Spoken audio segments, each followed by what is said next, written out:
Dès qu'ils naissent, les enfants commencent à recevoir en don, avec la nourriture et les soins, la confirmation des qualités spirituelles de l'amour. Les actes de l'amour passent à travers le don du nom personnel, la transmission du langage, les intentions des regards, les illuminations des sourires. Ils apprennent ainsi que la beauté du lien entre les êtres humains vise notre âme, recherche notre liberté, accepte la diversité de l'autre, le reconnaît et le respecte comme interlocuteur. Et cela est l'amour qui apporte une étincelle de celui de Dieu. Tout enfant a le droit de recevoir l'amour d'une mère et d'un père, tous deux nécessaires pour sa maturation intégrale et harmonieuse. Tous deux contribuent chacun d'une manière différente à l'éducation d'un enfant. Respecter la dignité d'un enfant signifie affirmer son besoin ainsi que son droit naturel à une mère et à un père.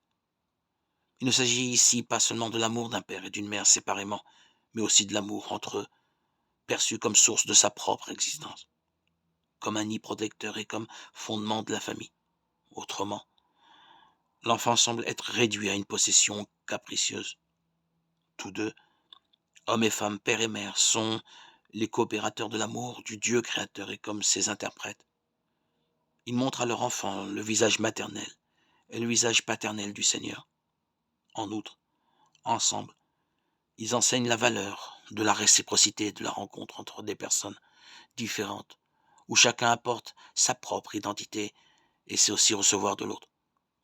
Si pour quelque raison inévitable, l'un des deux manque, il est important de chercher une manière de le compenser, en vue de favoriser la maturation adéquate de l'enfant.